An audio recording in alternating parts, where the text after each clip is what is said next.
Avril 1944, École de Saint-Paul, Londres, Angleterre. La pièce était froide et sentait la poussière de craie et le bois ancien. Des cartes recouvraient tous les murs, chacune montrant la côte de la France de l'autre côté de la Manche. Au centre de la pièce, le commandant suprême des Alliés, Dwight D. Eisenhower, se tenait les mains derrière le dos, les yeux fixés sur la plus grande carte de toutes. Elle représentait 5 plages le long de la côte normande, chacune marquée par un nom de code différent. Son visage était fatigué. Cela faisait des semaines qu'il n'avait pas bien dormi. À ses côtés se trouvait le général britannique Bernard Montgomery, un homme mince, au regard perçant, chargé de commander toutes les forces terrestres de l'invasion. Montgomery désigna une plage sur la carte, juste au centre des 5 zones de débarquement. Cette plage s'appelait Juno. Il tapota 3 fois sur le papier. « Celle-ci est problématique », dit Montgomery. La pièce se fit soudainement silencieuse. D'autres officiers se penchèrent pour regarder de plus près. La plage de Juno s'étendait sur 5 kilomètres le long de la côte française. Des rapports de renseignement étaient empilés sur la table voisine, chacun décrivant ce qui les attendait. Des bunkers en béton aux murs épais, des positions de mitrailleuses capables de couvrir toute la plage, des mines enfouies dans le sable, des piquets en bois surmontés d'explosifs, plantés en rangées à l'endroit où les bateaux allaient accoster. Derrière la plage se dressaient des villages fortifiés où les soldats allemands avaient passé 4 ans à se préparer pour ce moment précis. Il fallait prendre cette plage. L'invasion ne pourrait pas réussir sans elle. Les 5 plages devaient être capturées le même jour, où les Allemands repousseraient les assaillants dans la mer. Mais Juno semblait la plus difficile. Cela coûterait des vies, beaucoup de vies. Montgomery observa la carte longuement. Puis il se tourna vers la section réservée aux forces canadiennes. Selon certains témoins présents ce jour-là, il prononça des mots qui resteraient engravés pendant 80 ans, bien que leur exactitude soit encore débattue. Pour cette plage, il nous faut des troupes qui ne s'arrêteront jamais. Il aurait dit « des troupes qu'un roi qui ne savent pas quand elles sont battues ». Il marqua une pause puis ajouta des mots qui, bien qu'ils semblassent être un compliment, portaient en eux une sombre résonance. « Laissez ça aux fous ». Eisenhower étudia la carte longuement puis acquiesça. Ce seraient les Canadiens qui prendraient Juno.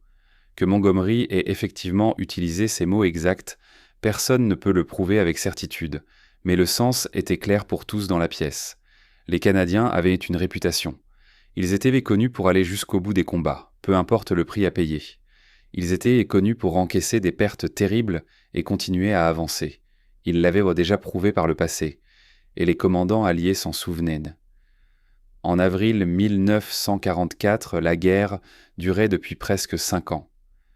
L'Allemagne nazie contrôlait la majeure partie de l'Europe, de la France jusqu'au cœur de la Russie. Des millions de personnes vivaient sous occupation, attendant une libération qui semblait de plus en plus lointaine. L'Union soviétique combattait désespérément à l'Est, perdant des centaines de milliers de soldats, mais repoussant les Allemands.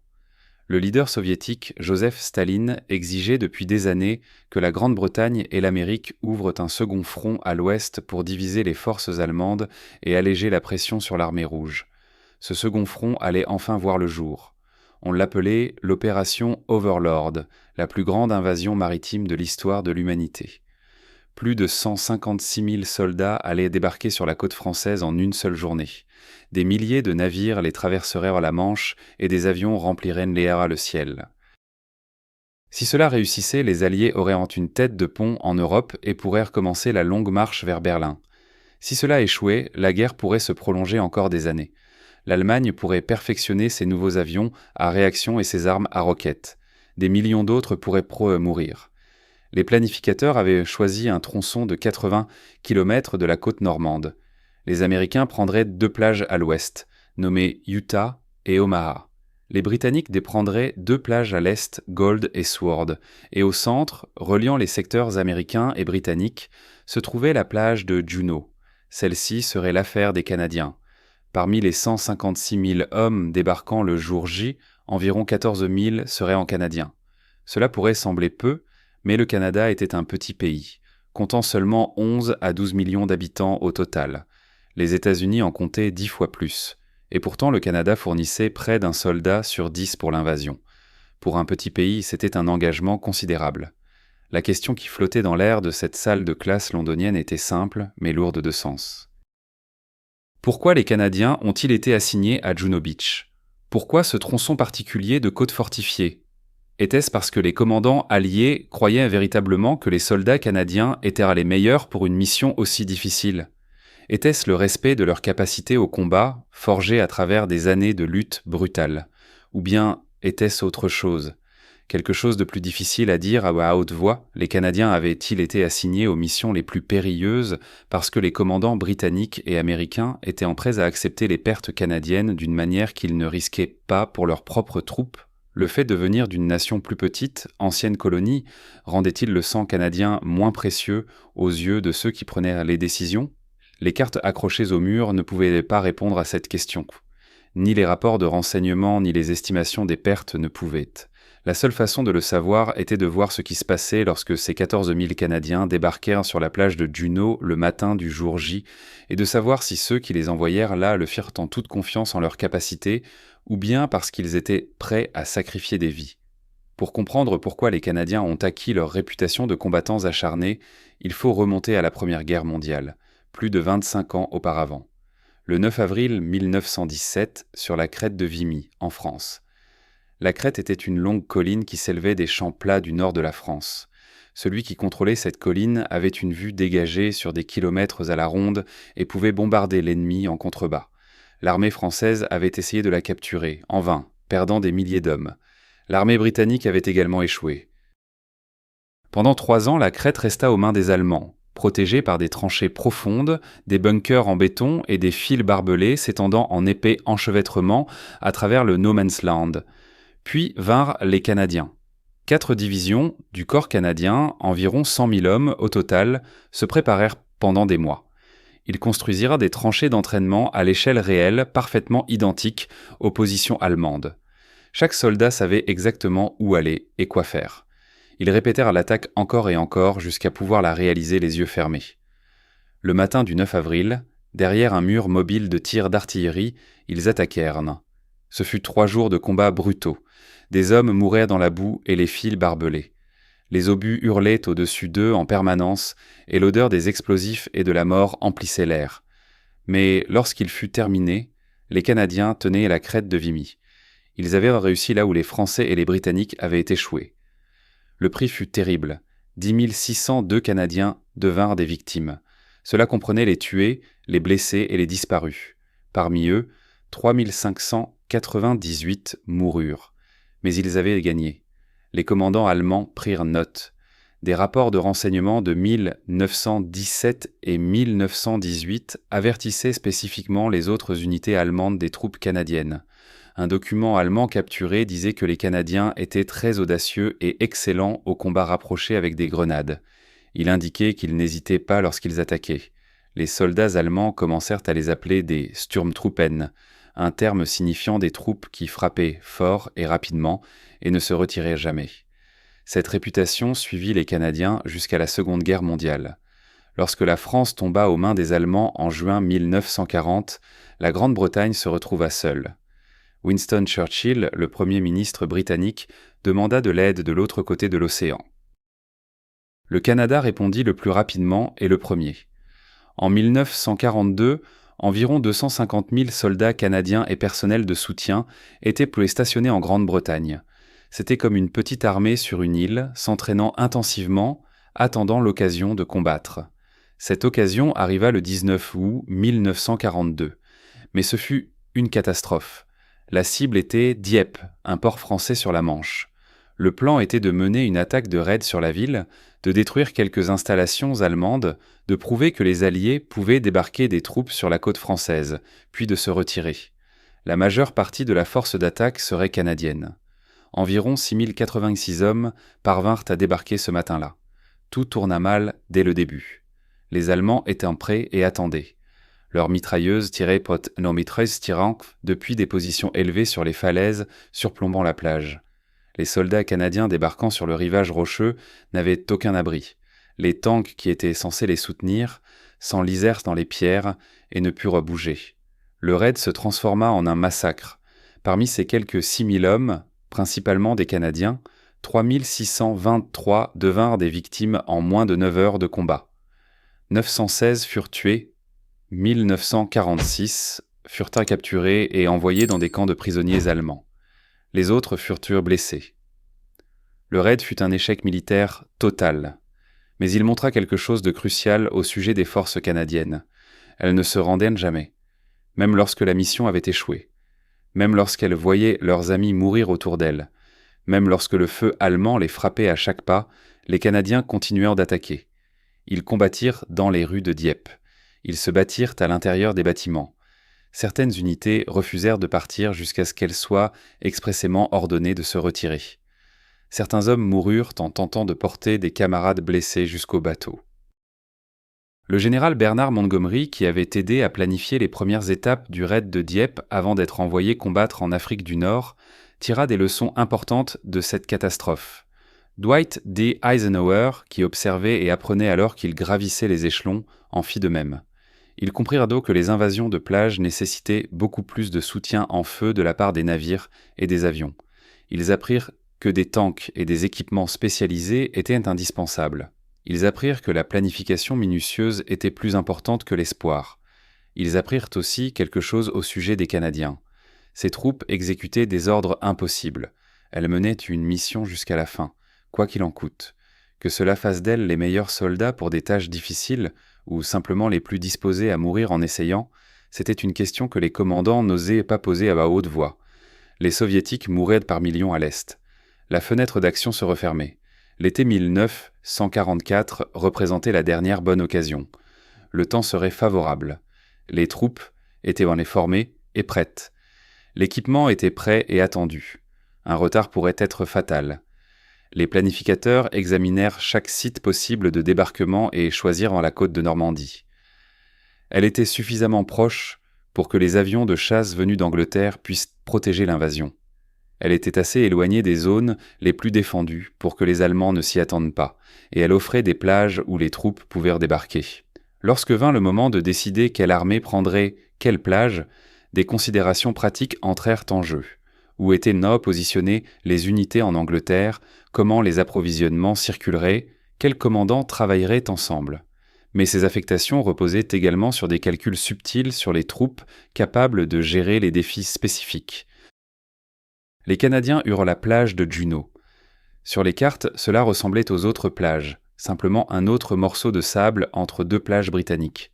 Mais Juno possédait des caractéristiques particulières qui mettraient à l'épreuve tout ce que les Canadiens avaient appris et tout ce pourquoi ils étaient connus.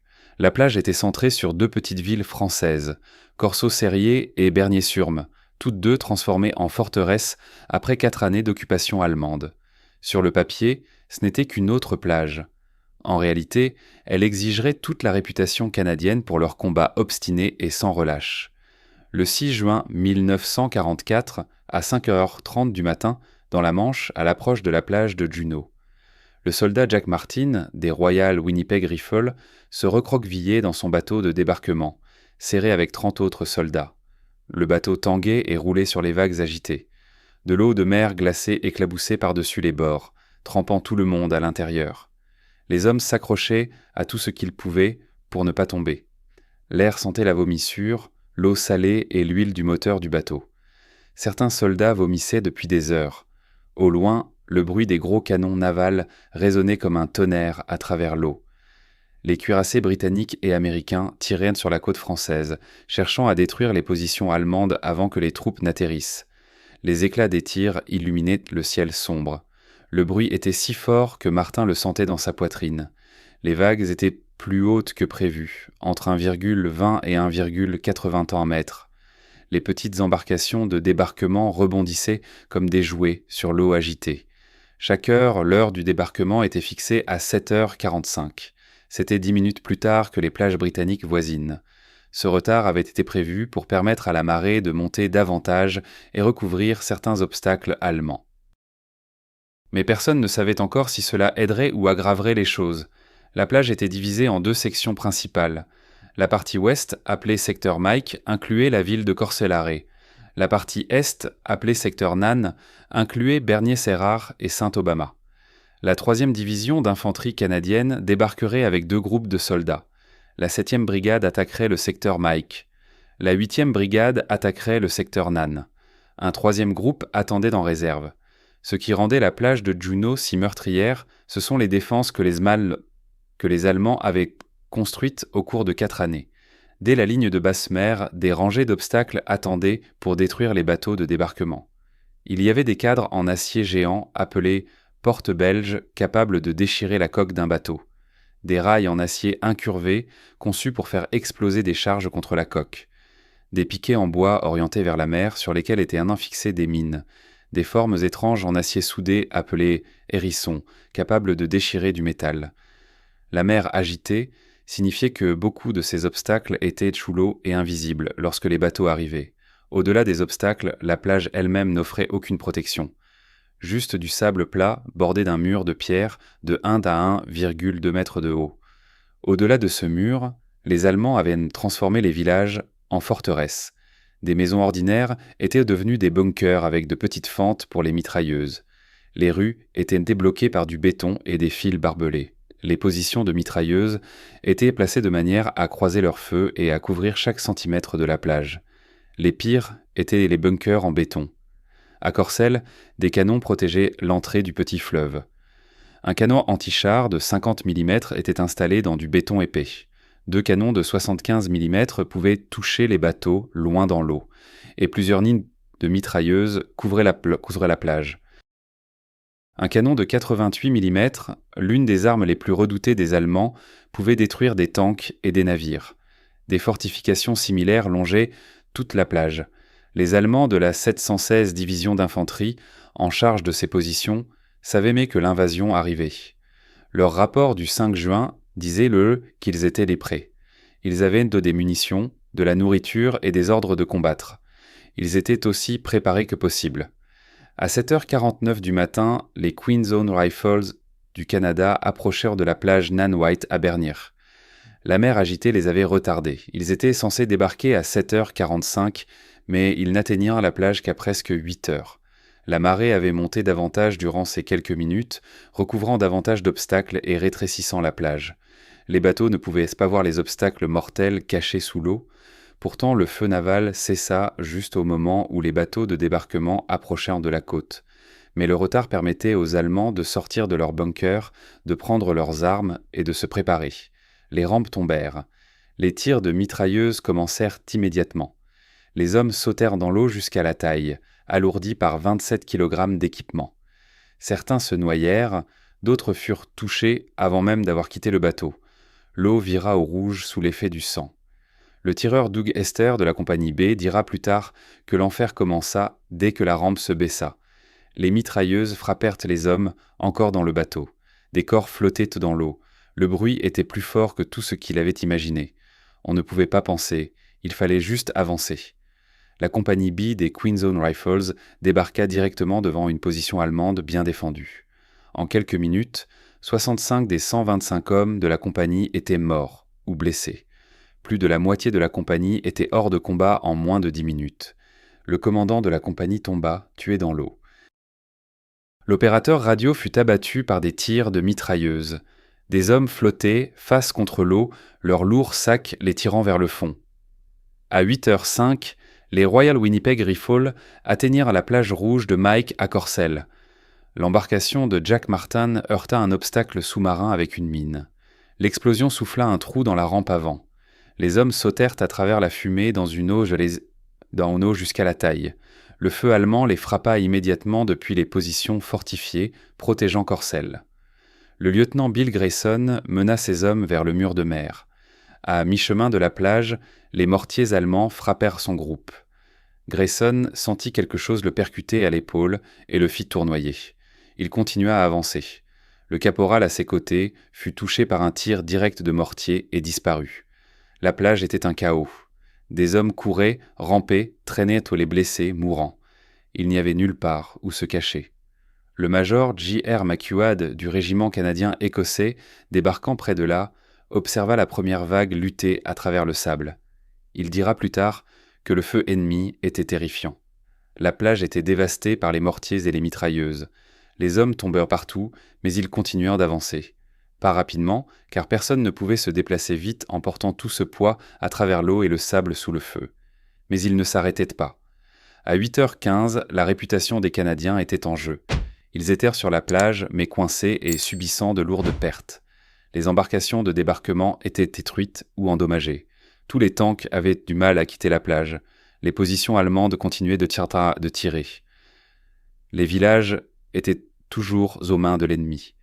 Si l'attaque s'arrêtait ici, si les hommes ne pouvaient pas quitter la plage et pénétrer dans les villages, tout le débarquement échouerait. Plus de bateaux amèneraient d'autres hommes dans la même zone de massacre. Les renforts allemands arriveraient. La tête de pont serait anéantie. Tout dépendait de ce qui se passerait dans les 30 minutes suivantes. À 8h20, à Bernier-Serrard, le sergent-major Charlie Martin des Queen Zone Rifles se tenait derrière le mur de mer avec ce qui restait de la compagnie B. Son commandant était mort, tué dans l'eau, la plupart des officiers étaient des victimes. Parmi les 125 hommes qui avaient commencé la journée dans la compagnie B, environ 60 étaient encore capables de se battre. Et les mitrailleuses allemandes qui avaient tué tant de ses amis continuaient de tirer depuis un bunker en béton juste devant. Martin aurait pu rester derrière ce mur. Il aurait pu attendre de l'aide, des ordres ou des renforts. Mais il prit une décision qui allait tout changer. Il se tourna vers les hommes autour de lui, leurs visages pâles et effrayés, et cria par-dessus le bruit des tirs et des explosions. « On ne peut pas rester ici. » Sa voix était rauque. « On meurt ici, ou on meurt, en avançant. Moi, je préfère mourir en avançant. » Les hommes le regardèrent un instant, puis ils commencèrent à se préparer.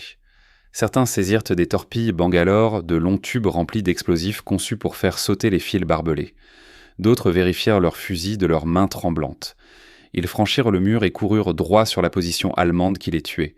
Et ce ne fut pas de la tactique ou de la manœuvre habile. C'était de la fureur et de l'élan. Le soldat Doug Hester, courant avec les autres, dira plus tard qu'ils étaient devenus fous. Ils avaient vu leurs amis mourir sur la plage. Ils étaient trop en colère pour avoir encore peur. Les torpilles Bangalore explosèrent à travers les fils avec un rugissement qui secoua le sol. La compagnie B se précipita à travers l'ouverture. Ils lancèrent des grenades dans le bunker allemand. Ils tirèrent sur tout ce qui bougeait. Le combat fut proche, brutal et se termina rapidement. Le point fort allemand tomba. Les mitrailleuses se turent. Soudain, d'autres compagnies des Queen's Own purent avancer sur la plage. En 15 minutes, le régiment était dans le village de Bernier, se battant maison par maison, mais ils étaient sortis de la plage. La zone de massacre était derrière eux. À 8h30, à Corcelles-Suméard, les Royal Winnipeg Rifles se retrouvaient face à un immense bunker allemand à l'entrée de la ville, là où un petit fleuve rencontrait la mer. Les murs en béton épais l'avaient protégé du bombardement naval. Le canon de 88 mm à l'intérieur avait déjà détruit plusieurs embarcations de débarquement et continuait de tirer sur les bateaux qui tentaient de se poser. La solution choisie par les Winnipeg fut directe et dangereuse. Se rapprocher suffisamment pour que les gros canons ne puissent plus viser assez bas pour les toucher, puis attaquer avec tout ce qu'ils avaient. Le lieutenant Bill Grayson, dont l'uniforme était trempé de sang à cause de la blessure à l'épaule reçue sur la plage, mena un petit groupe le long de la base du mur de mer. Ils restèrent accroupis, se déplaçant rapidement, et se retrouvèrent juste en dessous du bunker.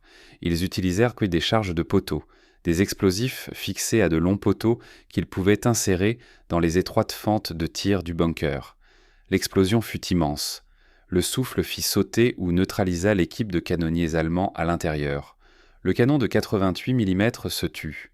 Le sergent Léo Gary commandait un tank Sherman, le premier à être sorti de la plage.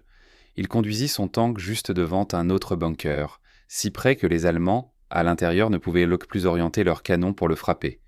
Puis il tira avec son canon de 75 mm à travers la fente de tir, encore et encore, jusqu'à ce que rien ne bouge à l'intérieur.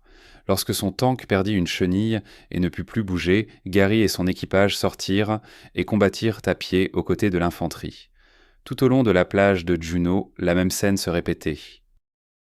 De petits groupes de Canadiens, souvent dirigés par des sergents ou des officiers subalternes, parce que les chefs étaient morts ou blessés, refusaient simplement d'accepter la situation. Ils attaquaient sous le feu des Allemands parce que la seule autre option était de mourir sur la plage. À 9h du matin, les tanks spécialisés commençaient à faire une réelle différence. Les tanks Sherman Crab avaient des chaînes fixées des pentes à des tambours rotatifs à l'avant.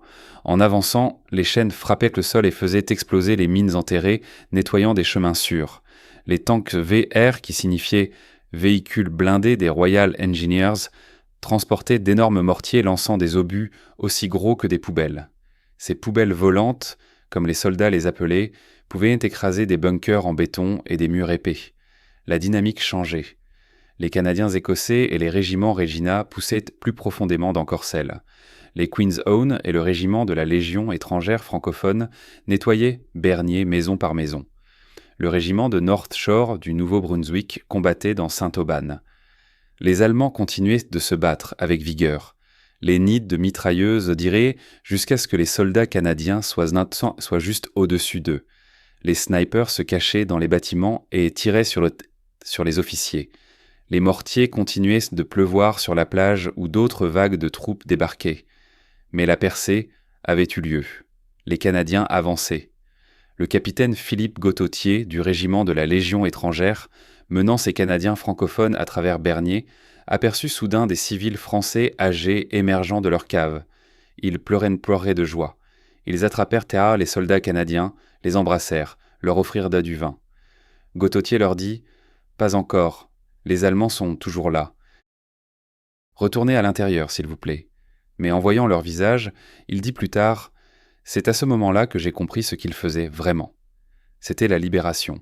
À 10h30 du matin, sur la plage de Juneau, les défenses de la plage étaient brisées, tandis que les villages étaient déblayés bâtiment par bâtiment. Les défenseurs allemands étaient morts, capturés ou fuyaient à l'intérieur des terres. Le coup avait été terrible. Dans certaines compagnies, la moitié des hommes étaient des victimes. Mais les Canadiens avaient accompli ce qu'ils étaient venus faire. Ils étaient tous sortis des plages et pénétraient en France. Le facteur décisif n'était ni de meilleures armes, ni la surprise, ni une planification brillante. C'était la simple volonté de continuer à attaquer, quoi qu'il en coûte. Maintenir l'élan quand tout s'effondrait, finir ce qu'ils avaient commencé, quel qu'en soit le prix. Le 6 juin 1944, c'est exactement ce dont la plage de Juneau avait besoin. Le 6 juin 1944, à 11h du matin, la plage de Juneau n'était plus un champ de bataille. Elle devenait une zone de ravitaillement, mais elle ressemblait toujours à un cauchemar. Les embarcations de débarquement détruites étaient inclinées sur le côté dans les vagues, tandis que l'eau passait à travers les trous soufflés dans leurs flancs. L'eau était encore rouge à certains endroits, là où la marée n'avait pas encore emporté le sang. Les corps étaient couverts de couvertures ou de ponchos, en attendant d'être déplacés. Les blessés reposaient sur des brancards près du mur de mer. Certains étaient silencieux, d'autres criaient, certains étaient inconscients. Le soldat Doug Hester, le dos appuyé contre le mur de mer, une cigarette entre les doigts, ne parvenait pas à faire cesser les tremblements de ses mains, malgré tous ses efforts pour se stabiliser. Autour de lui, des Canadiens morts et des Allemands morts, certains à quelques pieds l'un de l'autre. Ils avaient essayé de se tuer mutuellement quelques heures plus tôt. Maintenant, ils n'étaient plus que des corps sur une plage. Hester n'avait que 19 ans. Ce matin-là, il avait vu des hommes avec qui il avait fait son entraînement pendant 2 ans mourir en quelques secondes. Il avait vu des choses qui restèrent gravées dans son esprit pour toujours. Il avait fait des choses dont il ne parlerait jamais, mais il était en vie. Il était en France. Il l'avait fait. Les chiffres des pertes étaient toujours en train d'être comptés, mais ils étaient mauvais. Les Queen's Own Rifles avaient subi 143 victimes ce jour-là, le plus lourd bilan de toutes les compagnies canadiennes. Les Royal Winnipeg Rifles avaient perdu 128 hommes tués ou blessés. Les Canadiens écossais en avaient perdu 87. Le régiment de North Shore en avait perdu 125. À travers toute la 3e division d'infanterie canadienne, le bilan total serait de 340 tués, 574 blessés et 47 capturés. Cela faisait 960 et une victime parmi les 14 000 hommes qui avaient débarqué. La plage américaine d'Omaha avait été encore pire. Plus de 2000 soldats américains y avaient été victimes. Mais Juneau était la 2e plage la plus meurtrie des 5. La mer agitée, les débarquements retardés, la solide défense allemande avait pris leur tribut. Le capitaine Elliot Dalton, le médecin de la Queen's Own Rifles, travailla sans relâche pendant 16 heures ce jour-là. Il traita blessure après blessure, aussi vite qu'il le pouvait, tandis que des blessés continuèrent d'arriver. À mi-après-midi, il n'avait plus de morphine pour apaiser la douleur. Les médecins manquaient de plasma pour les hommes ayant perdu trop de sang. Certains moururent, qui auraient pu survivre s'ils avaient eu plus de fournitures. Les embarcations de débarquement médical avaient été retardées à cause des vagues agitées. Comme pour tout le reste, vous faites ce que vous pouvez, dira plus tard le capitaine Dalton. Vous prenez des décisions rapidement. Qui soigner en premier, qui a le plus de chances de survivre, qui a le plus besoin d'aide. Vous faites ces choix sans réfléchir car il n'y a pas de temps pour ça. Et puis vous vivez avec ces choix pour le reste de votre vie. Le 6 juin 1944, dans l'après-midi, les forces canadiennes avançaient plus profondément en France que n'importe quelle autre troupe alliée le jour J. Le plan initial était ambitieux. La 3e division canadienne devait capturer l'aérodrome de Carpick à quelques kilomètres à l'ouest de la ville de K et rejoindre les forces britanniques de Gold Beach. Ils n'atteindraient mais pas Carpick ce jour-là. Il leur faudrait encore 1 mois de combats brutaux pour prendre cet objectif. Mais dans certaines zones, les troupes canadiennes avaient avancé de 9 kilomètres à l'intérieur des terres. C'était plus que n'importe quelle autre unité alliée n'avait réussi le 6 juin. L'élan se payait toutefois cher. La résistance allemande se faisait de plus en plus forte à mesure que les Canadiens s'éloignaient de la plage. Des éléments de la 21e division de panzer allemande lancèrent des contre-attaques. Des tirs de snipers éclataient des bâtiments et des haies. Les obus d'artillerie hurlaient sans avertir. Chaque village, chaque champ, chaque rangée d'arbres pouvait cacher des soldats allemands prêts à se battre. Le major John Benson des Regina Rifles mena sa compagnie vers le village de Rivier dans l'après-midi. L'assaut sur la plage avait été effrayant, mais rapide, dira-t-il plus tard. C'était différent ici. On dégagerait une maison, puis on se déplacerait vers la suivante, pour soudainement prendre des tirs de sniper venant d'un endroit où l'on pensait être à l'abri. Les mortiers tombaient, des explosions déchiraient le sol, on perdait un homme ici, un autre là. Le danger constant usait les hommes d'une manière que l'assaut sur la plage n'avait pas fait. Le 6 et le 7 juin 1944, les réactions allemandes. Du côté allemand, les commandants virent que la plage de Juno était tombée beaucoup plus rapidement que prévu. Le major Werner Pluskat, dont le régiment d'artillerie avait tiré sur la flotte d'invasion, en parla plus tard. « Les Canadiens sont venus comme des démons, dit-il. On leur a tout jeté à la figure sur la plage. Ils mouraient, mais ils continuèrent d'avancer. Une fois qu'ils avaient percé nos défenses de plage, ils s'étaient déplacés à l'intérieur des terres plus vite que nous n'avions pu organiser une défense. Les rapports de la 716 division allemande dans la soirée du 6 juin étaient sombres. Les points forts étaient hors détruits. Corcelles perdu, Bernier perdu, Saint-Aubin perdu.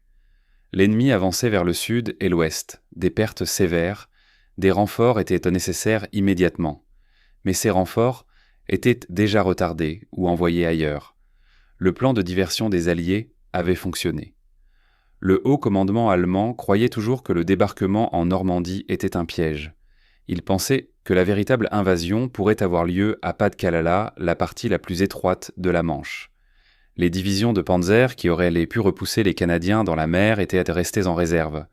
Adolf Hitler lui-même avait donné l'ordre que ces tanks ne puissent se déplacer sans sa permission. Et le matin du 6 juin, Hitler dormait. Son état-major avait peur de le réveiller. Lorsqu'il se leva et donna ses ordres, il était trop tard. Le 7 juin 1944, sur la plage de Juno, la plage était en pleine transformation. Les ingénieurs travaillèrent toute la nuit et jusque le lendemain pour dégager les obstacles et les mines. Ils marquèrent des chemins sûrs avec des bandes et des panneaux. Les unités logistiques déchargeaient les fournitures des navires qui continuaient d'arriver. De plus en plus de troupes, de véhicules et d'équipements débarquaient, heure après heure. La tête de pont était sécurisée. Personne ne repoussait les Alliés dans la mer. Mais le coût humain était inévitablement frappant. À Graves, les équipes de recensement commencèrent la terrible tâche de collecter et d'identifier les morts. Elles se déplaçaient prudemment sur la plage, vérifiant les corps, cherchant des plaques d'identification, enregistrant les noms. L'aumônier R.M. Ikei du régiment canadien écossais marcha sur la plage s'arrêtant à chaque corps recouvert pour dire une prière. « Ce n'étaient que des garçons », dit-il plus tard. « Juste des garçons. » Il essaya de trouver des mots qui eurent du sens. Que dire sur un jeune homme qui est mort en libérant des gens qu'il n'avait jamais rencontrés dans un pays qu'il n'avait vu que ce matin-là? Ils ont tout donné parce que quelqu'un devait le faire, et ce furent eux qui se sont levés quand leur pays les a appelés. Le commandement allié ressentit un soulagement mêlé de tristesse. Le commandant suprême Eisenhower avait craint en privé que les pertes ne dépassent les 75% lors des premières de vagues sur certaines plages. Les pertes réelles, bien que terribles, n'atteignirent pas un tel chiffre. Les 5 plages furent capturées. La tête de pont en Europe était établie. Le débarquement était un succès. Le général Bernard Montgomery, commandant toutes les forces terrestres, envoya un message à la 3e division canadienne. « Vous avez réussi magnifiquement. Votre audace et votre détermination étaient exactement ce qui était requis. Bien joué. Audace et détermination. » Les officiers qui ont lu ces mots savaient qu'il s'agissait d'une sous-estimation typique de Montgomery. Ce qui avait réellement été requis, c'était du sang, de la fureur et une volonté de mourir en attaquant. Dans des moments plus calmes, loin des messages et rapports officiels, certains officiers se sentirent mal à l'aise. Le brigadier Harry Foster, commandant de la 7e brigade d'infanterie canadienne, écrivit dans son journal ce soir-là : « Nous avons perdu de bons hommes aujourd'hui. Trop. » Fallait-il que cela se passe ainsi ? Étions-nous le bon choix pour cette plage ou simplement le choix acceptable ? Je crains de connaître la réponse. La question resterait en suspens pendant des décennies. Le brigadier Foster n'était pas le seul officier à se poser cette question ce soir-là, mais il n'y avait pas de temps pour des réponses. La bataille pour la Normandie ne faisait que commencer. La réussite du débarquement à Juno Beach changea immédiatement le cours de la guerre. Le soir du 6 juin, les Alliés avaient mis environ 156 000 soldats sur les 5 plages. En une semaine, ce chiffre grimpa à 326 000 soldats avec 54 000 véhicules et 104 000 tonnes de fournitures. Les Allemands ne pouvaient pas repousser autant d'hommes dans la mer. L'invasion avait fonctionné. Juno Beach se trouvait au cœur de la zone de débarquement et cette position avait une importance capitale. Le soir du jour J, les forces canadiennes avaient rejoint les troupes britanniques de Gold Beach à leur droite. La connexion avec Sword Beach à gauche prit un peu plus de temps, mais elle fut complète le 7 juin. Cela signifiait que les Alliés avaient désormais une ligne continue, au lieu de 5 têtes de pont séparées. Les Allemands ne pouvaient pas isoler une plage et la détruire en laissant les autres intactes. C'était le cauchemar que redoutaient les planificateurs alliés, et il ne se réalisa pas. L'avancée des Canadiens le jour J créa des opportunités cruciales. Le village de Crully, capturé par les Canadiens le 6 juin, devint un centre de communication clé. La BBC y installa du matériel radio pour diffuser des nouvelles vers la Grande-Bretagne. Le général Montgomery y installa son quartier général avancé. Le terrain conquis par les Canadiens ce premier jour allait servir de base à la longue et difficile bataille pour capturer la ville de Key-H, mais la bataille pour la Normandie était loin d'être terminée. Ce qui s'était passé le 6 juin n'était que le début. De juin à août 1944, la campagne de Normandie allait voir les forces canadiennes engager certains des combats les plus brutaux de toute la guerre en Europe occidentale. La bataille pour Cannes, qui devait être capturée le jour J, se prolongea pendant des semaines. Elle coûta des milliers de vies. Semaine après semaine, offensive après offensive, les Canadiens avancèrent de quelques kilomètres à un coût terrible. Chaque attaque leur permettait de gagner du terrain. Chaque victoire emplissait davantage les fosses communes. La 3e division d'infanterie canadienne, débarquée à Juno Beach, combattrait sans relâche pendant les 11 mois suivants. Ils se battirent à travers la Normandie par le passage de vallées où l'armée allemande fut piégée et détruite, à travers les ports de la Manche ou dans les terres inondées de l'estuaire de la Scheldt en Belgique, à travers le Rhin jusqu'en Allemagne. À la fin de la guerre, la division avait subi plus de 18 000 pertes. Cela signifiait qu'ils avaient remplacé leur effectif entier plus d'une fois. Les hommes débarqués le jour J virent de nouveaux soldats arriver, se battre, mourir et être remplacés à plusieurs reprises. Les leçons de Juno Beach furent rapidement apprises et appliquées lors des opérations suivantes. Les tanks spécialisés, appelés les rigolos, par les soldats, avaient éprouvé leur utilité. Les tanks Satrand of Flail, qui battèrent le sol pour faire exploser les mines, sauvèrent de nombreuses vies. Les tanks équipés de gros mortiers, capables de détruire des bunkers en béton, firent la différence entre succès et échec. Chaque débarquement de plage après la Normandie utiliserait un équipement similaire. La valeur du leadership agressif des petites unités fut confirmée. Et lorsque les plans échouaient, lorsque les communications se rompaient, lorsque les officiers supérieurs tombaient, ce furent à les officiers subalternes et les sergents qui prenaient les commandes et continuaient en fait d'attaquer qui faisaient la différence. Cela devint une doctrine militaire officielle, mais une leçon plus sombre fut également apprise. Le commandement allié était prêt à accepter des pertes très élevées pour continuer à avancer. Cette mentalité serait utilisée encore et encore dans les mois qui suivirent. L'impact sur le moral et la stratégie. Le succès du jour J changea la perception qu'avaient tous les belligérants de la guerre. Pour les alliés occidentaux, cela prouva qu'ils pouvaient affronter l'armée allemande dans de grandes opérations et gagner. Pour les populations vivant sous occupation allemande à travers l'Europe, cela apporta un véritable espoir que la liberté était en chemin. Pour les Allemands, cela ouvrit le cauchemar de devoir se battre sur 2 fronts à la fois. Et maintenant, les Soviétiques poussaient à l'Est tandis que les Britanniques, les Américains et les Canadiens attaquaient à l'Ouest. Ils ne pouvaient pas être forts sur les 2 fronts. Le Premier ministre britannique Winston Churchill écrivit au président américain Franklin Roosevelt le 7 juin « Les Canadiens se sont particulièrement distingués. Leur esprit de combat était magnifique. » Roosevelt répondit que les Alliés devaient beaucoup à leurs amis canadiens. Le leader soviétique Joseph Staline eut une réponse différente.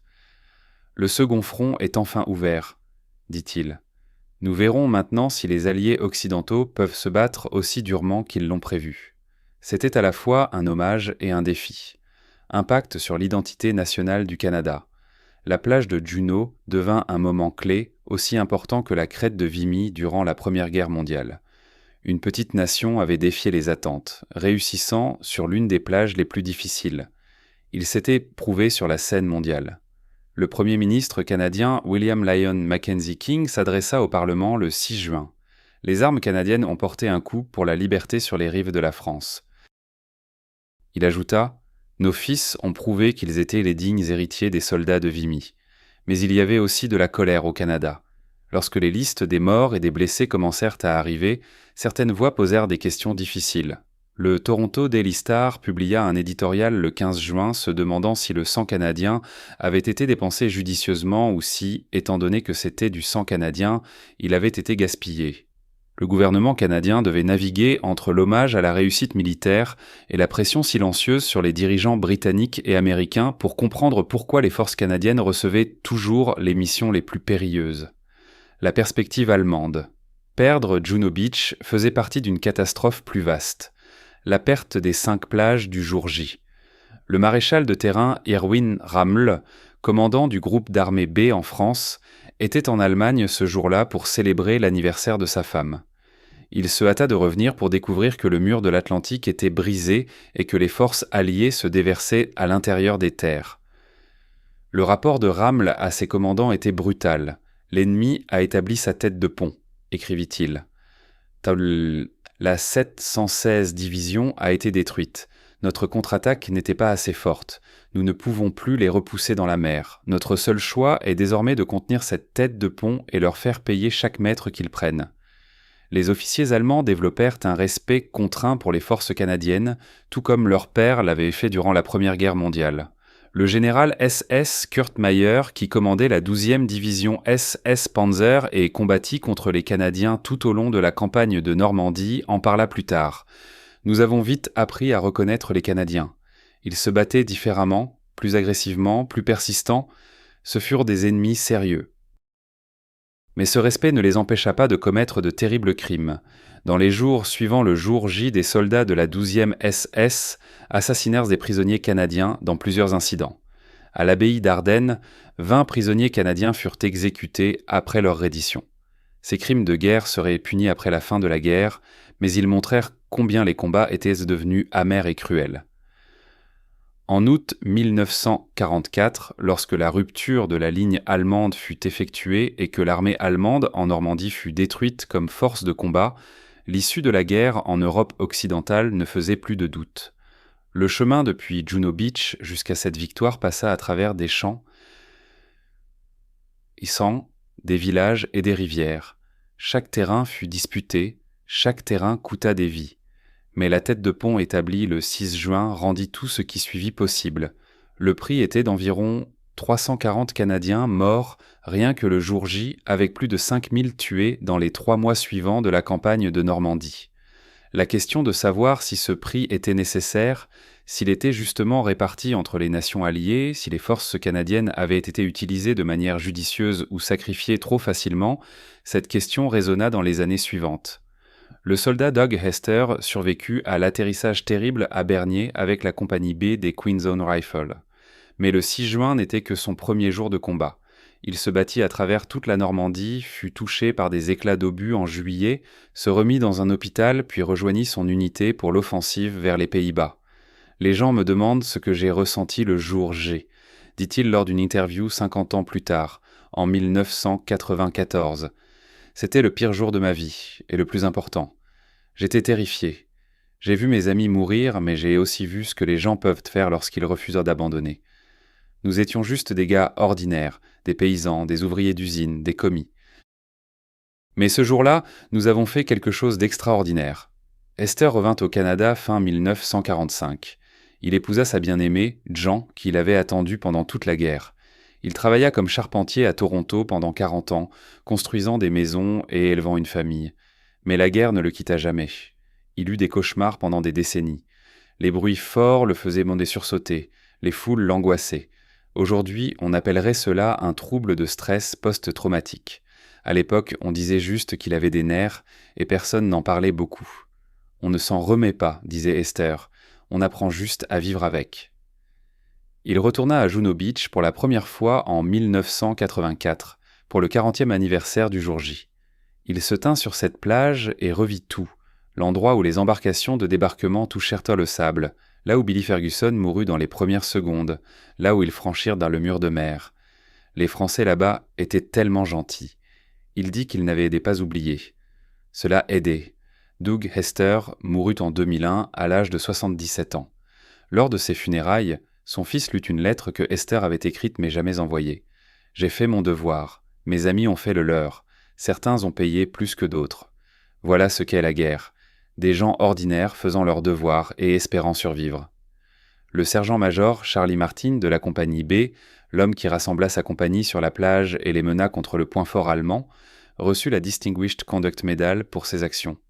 Cette médaille était juste derrière la Croix de Victoria, la plus haute distinction pour bravoure. Charlie Martin fut promu sergent-major du régiment, le plus haut grade pour un soldat dans le régiment. Il combatta tout au long de la campagne du nord-ouest de l'Europe, étant blessé plus d'une fois. Après la guerre, il eut du mal à retrouver une vie normale. Dans ses mémoires, intitulées « Battle Diary », publiées de nombreuses années plus tard, il écrivit honnêtement sur le prix qu'il avait payé. « Nous avons gagné la guerre. Je suis rentré chez moi. Mais une partie de moi est restée sur cette plage avec les garçons qui ne sont pas revenus. Vous survivez physiquement, mais vous portez les morts avec vous pour toujours. » Martin devint une voix pour les vétérans et pour un souvenir honnête de la guerre. Il n'aimait pas les histoires qui rendaient ce le jour J glorieux et excitant. Ce n'était pas glorieux, insistait-il. C'était terrible. Nous avons fait des choses terribles parce que nous devions le faire. Nous avons vu des choses terribles. Ne transformez pas cela en une histoire romantique. Rappelez-vous-le de façon véridique ou ne vous en souvenez pas du tout. Charlie Martin retourna à Juno Beach de nombreuses fois pour des cérémonies et des anniversaires. En 1994, il rencontra un vétéran allemand qui avait défendu Bernier le jour J. Ils étaient maintenant tous les deux des hommes âgés, aux cheveux gris et au visage ridé. Ils se serrèrent la main. 50 ans plus tôt, ils avaient tenté de se tuer l'un l'autre. Maintenant, ils se tenaient ensemble sur la même plage. « Que pouvions-nous faire d'autre ?» dit Martin après. « Nous étions tous deux des soldats suivant des ordres. » La haine était officielle, pas personnelle. Charlie Martin mourut en 2004 à l'âge de 91 ans. Il était l'un des derniers survivants du débarquement de la compagnie B.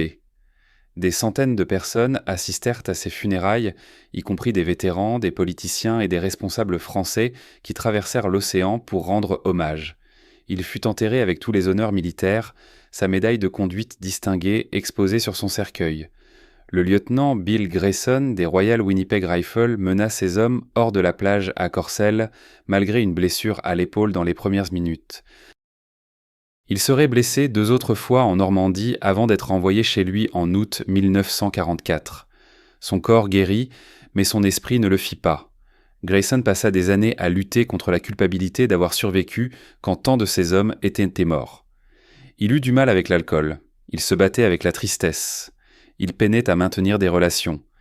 La guerre avait brisé quelque chose en lui qui ne guérit pas facilement. « On nous a appelés des héros », dit-il dans une interview dans les années 1970. « Je ne me sens pas comme un héros. Je me sens comme quelqu'un qui a survécu, tandis que d'autres ne l'ont pas fait. Et je ne sais pas pourquoi. J'ai pris des décisions ce jour-là. Prendre ce chemin, attaquer cette position. Des hommes sont morts à cause de ces décisions. Elles étaient probablement les bonnes, les nécessaires, mais des hommes sont morts. Grayson trouva finalement un sens en devenant professeur d'histoire dans un lycée à Winnipeg. Il s'assura que ses élèves comprennent ce que signifie vraiment la guerre. Quand vous entendez le mot victime, leur disait-il, ce ne sont pas juste des chiffres. Ce sont des gens, des jeunes de 19 ans qui avaient des petites amies, des familles, des rêves pour l'avenir. Chacun d'eux représentait un monde entier, et ce monde s'est terminé. Bill Grayson retourna à Juno Beach en 1994 avec sa fille. Au cimetière canadien de Bisserard, il se tint devant les tombes des hommes de son peloton. Il pleura ouvertement, des larmes coulant sur son visage, comme sa fille ne l'avait jamais vu pleurer auparavant. « Je voulais leur dire que je suis désolé, dit-il. Désolé qu'ils n'aient pas eu la vie que j'ai eue. Désolé qu'ils n'aient pas pu vieillir. » Bill Grayson mourut en 2008 à l'âge de 86 ans. Il demanda que ses cendres soient dispersées sur Juno Beach et sa famille exauça ce vœu.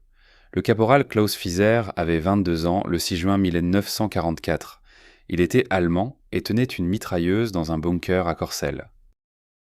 Lorsque l'attaque canadienne arriva, il tira jusqu'à ce que son canon devienne rouge de chaleur. Puis les tanks et les soldats canadiens envahirent sa position. « J'étais terrifié », dit-il dans une interview pour un documentaire allemand de nombreuses années plus tard. « On m'avait dit que les Canadiens étaient durs, qu'ils ne prenaient pas de prisonniers. Je ne sais pas si c'était vrai, mais nous y croyions. Quand ils entrèrent dans le bunker, je pensais que j'étais mort. Fizet survécut. Il devint prisonnier de guerre et fut envoyé dans un camp au Canada. L'ironie ne lui échappa pas. Les Canadiens sur qui je tirais m'ont envoyé au Canada, où on m'a bien traité, mieux que je ne le méritais sans doute. Après la guerre, Fieser resta au Canada. Il s'installa en Saskatchewan, devint fermier, épousa une femme immigrée allemande et éleva 3 enfants. Il parla rarement de la guerre. « J'étais du mauvais côté, admit-il. Je le sais maintenant. Je le savais déjà, en fait. Mais que pouviez-vous faire? Vous étiez allemand. Vous serviez. Je ne croyais pas aux idées nazies, mais je croyais défendre mon pays. Il fallut des années pour comprendre que ce que nous défendions n'était pas digne d'être défendu. Klaus Fieser ne retourna jamais en Normandie. « Je n'ai aucune envie de revoir ce bunker, dit-il. J'ai tué des gens là-bas, des jeunes comme moi. Ils avaient raison d'attaquer. J'avais tort de défendre, mais nous faisions tous ce qu'on nous disait. » Klaus Fieser mourut en 1997 à l'âge de 75 ans au Canada, le pays contre lequel il avait combattu et qui était devenu son foyer. Marguerite Larue avait 16 ans le 6 juin 1944. Elle se blottissait dans la cave de la maison familiale à Bernier, alors que les canons navals secouaient les murs et que de la poussière tombait du plafond. Nous savions que ça allait arriver, se souvint-elle. Tout le monde le savait. La question était quand. Quand les bombardements commencèrent avant l'aube, nous savions que c'était le moment. La libération arrive ou la mort arrive. Peut-être les deux. La famille Le resta dans la cave pendant que la bataille faisait rage au-dessus d'eux. Par une petite fenêtre, Marguerite pouvait voir des éclats d'explosion. Elle entendait des tirs de fusil, des hommes criant en allemand. Puis, soudainement, des voix en français, mais un français différent, du français canadien. Son père appela qu'ils étaient des civils français. Un soldat regarda dans la cave. Il était tellement jeune, se souvint Marguerite. Il dit « C'est bon, nous sommes Canadiens. Vous êtes libres. » Puis il courut pour continuer à se battre. L'après-midi, Bernier était aux mains des Canadiens, mais le village était détruit. Les maisons étaient écrasées. Des corps jonchaient les rues, des soldats allemands, des soldats canadiens, des civils français qui n'avaient pas pu atteindre les abris. La libération a un prix. Marguerite dit « Nous avons célébré, oui, mais nous avons aussi enterré nos voisins. » Marguerite Larue vécut à Bernier toute sa vie. Elle épousa un vétéran canadien qui revint après la guerre. Elle consacra ses années à maintenir le souvenir du jour J vivant.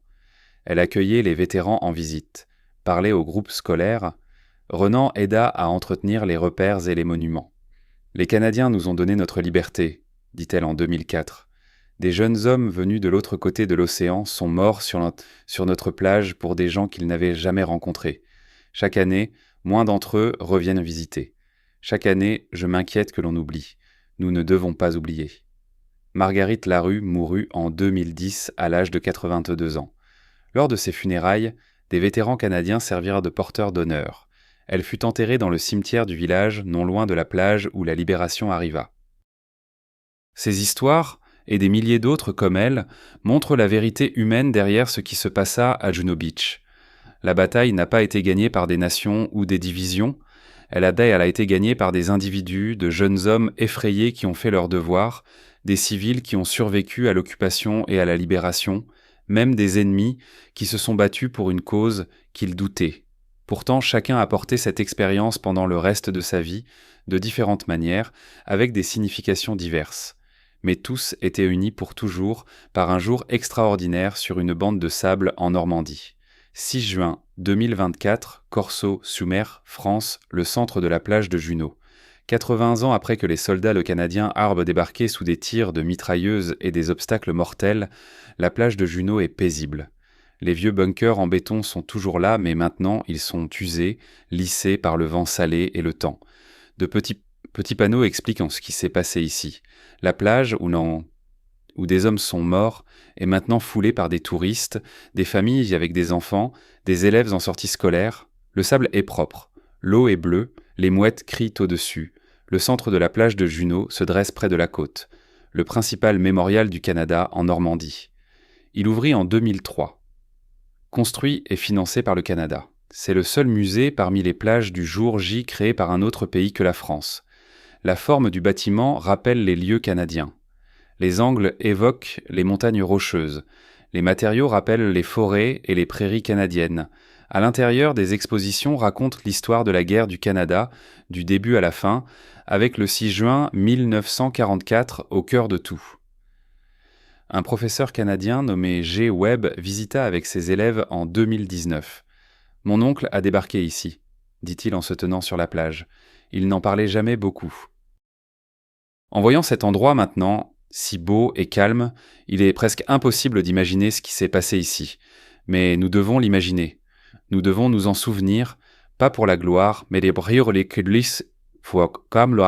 comprendre le prix de la liberté et le coût de la guerre. À quelques kilomètres à l'intérieur des terres de Juno Beach, le cimetière militaire canadien de Bénard abrite 24 049 tombes. Rangées après rangées, des stèles blanches se dressent en ligne parfaite sur l'herbe verte. Chaque pierre marque un Canadien tombé lors de la campagne de Normandie. Le plus jeune soldat enterré ici avait 16 ans. Il avait menti sur son âge pour rejoindre l'armée. Le plus vieux avait 47 ans. Les pierres tombales portent des messages personnels choisis par les familles au Canada. Il est mort pour que nous puissions vivre dans la liberté à jamais dans nos cœurs. Un garçon de Colombie-Britannique qui a tout donné. Certains messages sont en français. Il est mort pour la liberté. Marcher dans ce cimetière vous force à faire face à ce qui s'est réellement passé. Chaque stèle est une vie qui n'a jamais été vécue. Un avenir qui a été effacé. Une famille qui n'a jamais été complète. Il y a 24 049 pierres ici. Des millions d'autres sont mortes à travers toute la guerre. Les chiffres deviennent trop grands pour être compris. Mais chaque pierre représente une personne. Cette histoire unique, ce monde qui a pris fin, au Canada, la plage de Juno occupe une place spéciale dans la manière dont le pays se voit. Elle est enseignée dans les écoles, à travers le pays. Elle est commémorée chaque année à l'anniversaire. Lorsque les Canadiens parlent de qui ils sont et ce qu'ils défendent, Juno Beach revient souvent. Elle demeure un moment où le Canada a prouvé sa valeur au monde. Mais la manière dont le Canada se souvient a changé au fil du temps. Juste après la guerre, les histoires mettaient l'accent sur l'héroïsme et la gloire. Des soldats courageux qui remportaient la victoire. Dans les années 1980 et 1990, les vétérans eux-mêmes commencèrent à parler plus honnêtement. Ils évoquaient la peur, l'horreur et les cauchemars qui ne disparaissaient jamais. Aujourd'hui, les cérémonies tentent de faire les deux, honorer le sacrifice tout en racontant la vérité complète sur la terrible réalité de la guerre. La question qui a dérangé certaines personnes dès le début n'a jamais trouvé de réponse complète. Les Canadiens ont-ils reçu Juno Beach parce qu'ils étaient les meilleurs de troupes pour la mission ou parce que leur vie s'est aperçue comme moins précieuse que celle des Britanniques ou des Américains? Les archives historiques suggèrent que les deux réponses étaient vraies en même temps. Les forces canadiennes avaient prouvé qu'elles pouvaient gérer les missions les plus difficiles, et les commandants alliés en tirèrent parti en leur confiant ces missions encore et encore. L'historien militaire J.L. Granat-Stein a étudié cette question pendant des années. Les Canadiens ont reçu des missions difficiles parce qu'ils étaient capables de les gérer, écrivit-il. Mais il ne fait aucun doute que les commandants britanniques et américains étaient plus disposés à accepter les pertes canadiennes que les leurs. Les Canadiens se sont prouvés encore et encore, et leur récompense fut des tâches encore plus dangereuses. C'est à la fois un hommage à leur capacité et un signe inquiétant de la manière dont les dirigeants alliés comptaient le coup. Juno Beach et toute l'opération du jour J changèrent la façon dont les armées pensent le débarquement des troupes depuis la mer. Les leçons apprises ce jour-là devinrent des enseignements militaires officiels qui sont encore étudiés aujourd'hui, l'importance des équipements spécialisés, la nécessité d'un feu de couverture écrasant avant que les troupes n'atteignent la plage, la valeur des leaders juniors capables de prendre des décisions quand les plans échouent. Toutes ces idées viennent de ce qui a fonctionné et de ce qui a échoué le 6 juin 1944. Le lien entre la France et le Canada, formé lorsque de jeunes Canadiens sont morts en libérant des villes françaises, perdure depuis 80 ans. Les communautés libérées par les soldats canadiens ne les ont jamais oubliées. Des villes comme Courcelles et Bernier ont formé des partenariats avec des villes canadiennes. Des écoles ont été nommées d'après des régiments canadiens. Des rues portent des noms canadiens. Chaque année, des familles Saksémé, des familles françaises, entretiennent les tombes à Béniard, déposant des fleurs et des drapeaux pour des soldats qu'elles n'ont jamais connus. En 2004, le président français Jacques Chirac s'exprima lors de la cérémonie du 60e anniversaire. La France n'oubliera jamais que ces jeunes Canadiens ont traversé un océan pour libérer des gens qu'ils ne connaissaient pas dans un pays qu'ils n'avaient jamais vu. Ils nous ont rendu notre liberté. Certains ont donné leur vie. La France se souvient. La France les honore. La France leur est éternellement reconnaissante. En 2024, seuls quelques vétérans canadiens du jour J sont encore en vie. Le plus jeune aurait 97 ans. Dans quelques années, il n'y aura plus personne qui était réellement présent le 6 juin 1944. Je connais ceux qui peuvent vous dire ce que l'eau ressentait, ce que les tirs de fusil sonnaient, ce que la peur ressentait dans leur estomac à l'approche de la plage. Ce passage de la mémoire vivante à l'histoire écrite est important. Quand les vétérans pouvaient venir aux cérémonies et dans les écoles, raconter leurs propres histoires et répondre aux questions, la connexion était directe et réelle. À mesure qu'ils disparaissent, la mémoire devient quelque chose de différent. Les enregistrements, les documents, les musées, les photographies restent précieux, mais ils ne sont pas la même chose qu'une voix vivante. L'histoire de Juno Beach enseigne de nombreuses choses, dont certaines inconfortables. Elle enseigne que le courage et l'entraînement peuvent surmonter des obstacles terribles, mais toujours à un prix payé en sang. Elle enseigne que les petites nations peuvent apporter des contributions bien plus grandes que leur taille. Et elle enseigne que les commandants prennent des décisions froides sur les vies à risquer, et que ces calculs ne sont pas toujours justes. Elle enseigne que des gens ordinaires, placés dans des situations impossibles, peuvent accomplir des choses extraordinaires. Surtout, elle enseigne que la liberté n'est pas gratuite. La défaite de l'Allemagne nazie et la libération de l'Europe ont nécessité des sacrifices d'une ampleur difficile à imaginer aujourd'hui. Juno Beach n'a été qu'une petite bataille dans une guerre immense. Elle n'a duré qu'1 jour. Pourtant, elle coûta des centaines de vies en quelques heures. Le prix total pour gagner cette guerre fut de millions de morts. C'était le prix à payer pour stopper le mal. En fin de compte, la réponse à la question de savoir pourquoi Eisenhower et Montgomery ont donné Juno Beach aux Canadiens est complexe. Les Canadiens avaient prouvé qu'ils pouvaient se le faire. Il fallait bien que quelqu'un s'en charge. Les commandants alliés prenaient des décisions difficiles avec des forces limitées. Et oui, peut-être étaient-ils plus disposés à sacrifier des vies canadiennes que britanniques ou américaines. Le titre de cette histoire, « Laissez ça aux psychos », capture une sombre vérité. Les Canadiens s'étaient forgé une réputation de combattants agressifs et implacables, que certains appelaient téméraires. Que cette réputation ait été juste ou exagérée, elle a façonné les décisions prises. Mais le mot contient aussi du respect. En juin 1944, les Alliés avaient besoin de troupes qui attaqueraient des plages défendues sous des tirs meurtriers et qui réussiraient, quel qu'en soit le coup. Les Canadiens à Juno Beach n'étaient pas des psychos. Ils étaient des soldats accomplissant leur devoir dans les conditions les plus difficiles possibles. Ils étaient effrayés, malades de la mer, alourdis par leur équipement, face aux mitrailleuses et aux explosions, voyant leurs amis mourir. Et ils continuèrent à avancer parce que c'était ce qu'il fallait faire. Comme le dit simplement Charlie Martin, le sergent qui mena la compagnie B sur la plage dans ses mémoires, « Nous n'étions pas des héros. Nous étions juste des hommes qui avaient un travail à faire et qui ne pouvaient pas vivre avec eux-mêmes si nous ne le faisions pas. Les vrais héros sont ceux qui ne sont pas revenus. Ils ont tout donné. Nous, les survivants, ne sommes que des témoins. Nous racontons l'histoire pour qu'il ne soit pas oublié. » Le 6 juin 1944, environ 14 000 Canadiens ont débarqué sur Juno Beach. À la tombée de la nuit, environ 340 étaient morts, et des centaines d'autres blessés. Ils avaient franchi le mur de l'Atlantique. Ils avaient libéré des villages français. Ils avaient prouvé, une fois de plus, qu'ils finiraient de ce qu'ils avaient commencé. La plage est paisible aujourd'hui. Les bunkers sont silencieux. Les obstacles ont disparu, mais le souvenir reste. Il est gravé dans la pierre à Beniaré. Il est préservé dans le centre de la plage de Juno. Il est enseigné dans les écoles canadiennes. Il est honoré dans les villages français. Ils ne vieilliront pas comme nous qui restons vieillissons. Le temps ne les fatiguera pas, ni les années ne les condamneront. Au coucher du soleil et le matin, nous nous souviendrons d'eux.